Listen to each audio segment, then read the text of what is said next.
बिहार के भागलपुर में 17 मार्च को हुए दंगे के आरोपी अर्जित शाश्वत को 14 दिन की न्यायिक हिरासत में जेल भेज दिया गया है। अर्जित शाश्वत केंद्रीय मंत्री अश्विनी चौबे का बेटा है। अर्जित शाश्वत ने 2 हफ्ते तक लुकाछिपी के बाद शनिवार देर रात आत्मसमर्पण कर दिया। बीती रात पटना रेलवे स्टेशन के पास हनुमान मंदिर पर अर्जित ने पुलिस के सामने आत्मसमर्पण किया। उसके बाद पुलिस अर्जित को लेकर भागलपुर पहुंची, जहां कोर्ट ने उसे 14 दिन की न्यायिक हिरासत में जेल भेज दिया है।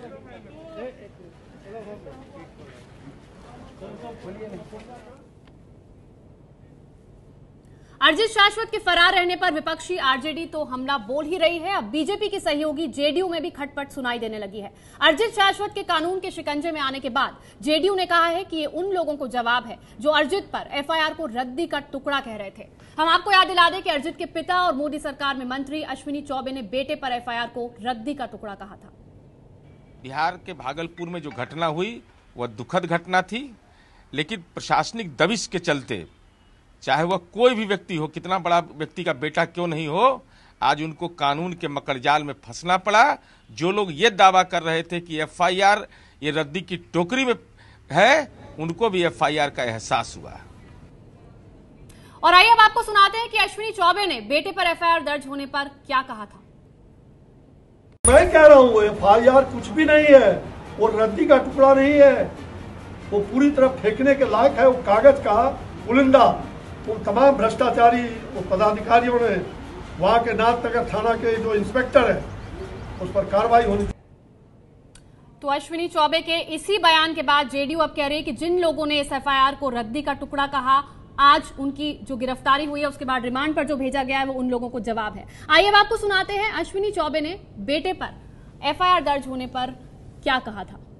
बिहार के मंत्री अश्विनी चौबे मेरे साथ हैं। चौबे जी, आपके पुत्र पर जो एफआईआर हुआ, आपने कहा रद्दी का टुकड़ा है, बाद में बेटे ने सरेंडर भी किया और अब जेडीयू कह रहा है कि ये जवाब है उन लोगों को जिन लोगों ने एफआईआर को रद्दी का टुकड़ा कहा था। मुझे लगता है कोई क्या कह रहा है मैं उसके बारे में नहीं जानता हूं, और आप इस विवाद में नो आप पढ़िए नो मुझे पढ़ाइए। जदयू हमारे सहयोगी दल है।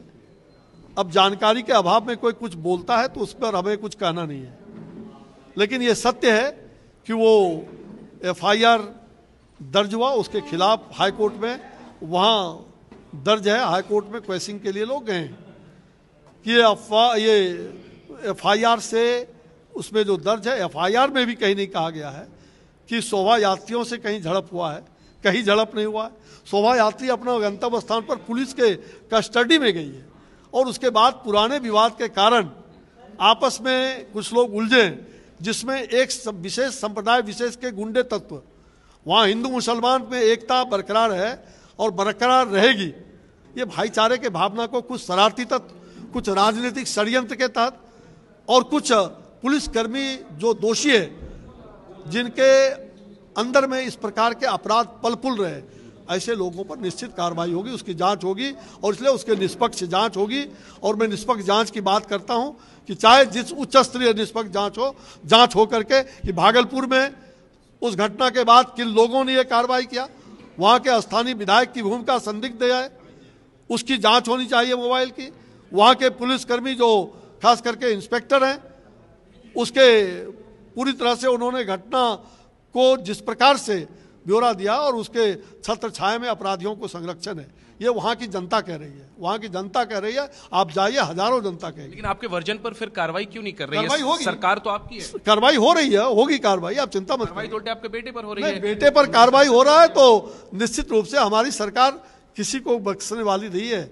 हमारा बेटा को ठीक है, एफआईआर हुआ है, वो न्यायिक ढंग से उसकी लड़ाई लड़ रहा है, वो सड़क पर भी लड़ेगा, वो जनता के सामने जय श्री राम वंदे मातरम कहा है, वो न्यायालय के साथ न्यायालय का सम्मान करते हुए उसने सरेंडर किया। तो अश्विनी चौबे शुरुआत से ही अपने बेटे का बचाव कर रहे हैं और अब गिरफ्तारी के बाद भी कर रहे हैं बेटे का बचाव, लेकिन विपक्ष ने किस तरह हमला बोला है, सुनिए। देखिए, ये जो आज आप भागलपुर में देख रहे हैं, बिहार के अन्य हिस्सों में देख रहे हैं, बंगाल में देख रहे हैं, राजस्थान के कुछ हिस्सों में देख रहे हैं, सूरत में देख रहे हैं, ये सब भारतीय जनता पार्टी और उनके नागपुर में बैठे रिमोट कंट्रोल ऑपरेटर्स की राजनीति का नतीजा है कि इन्वेस्टमेंट्स पे रिटर्न है। मैं कह रहा हूं, यही तो उन्होंने इन्वेस्ट किया था, यही बोआ था, वो हम सब काट रहे हैं। तो जो इनकी राजनीति डिवाइसिव राजनीति है, जो इनका पूरा सुबह से शाम तक जो इनके स्लोगन्स हैं, जो इनकी बातचीत है, जो इनका लहजा है, वो सिर्फ और सिर्फ इस देश को बांटने के लिए किया जा रहा है। तो अभी क्यों परेशान हो रहे हैं, क्यों रो रहे हैं, क्यों परेशान हो रहे हैं जब एक्सपोज हो गए? एफआईआर किसने करे? बिहार पुलिस ने। कोई बिहार पुलिस किसी और की नहीं है, वो बिहार की है, बिहार में सरकार इनकी है। पूछें अगर एफआईआर गलत है तो। कोर्ट ने कल आदेश दिया, निरस्त किया उनका बेल एप्लीकेशन। क्या कोर्ट भी कोई राजनीतिक पार्टी कंट्रोल करती है? तो आज जो हम देख रहे हैं वो इनकी बांटने वाली राजनीति का नतीजा देख रहे हैं। तो कांग्रेस बोल रही हमला रिमोट कंट्रोल से नागपुर से चल रही है सरकार, जो बोया है वही काट रहे हैं। इस सोमवार रात 9 बजे मैं पुण्य प्रसून वाजपेयी आ रहा हूं एबीपी न्यूज पर।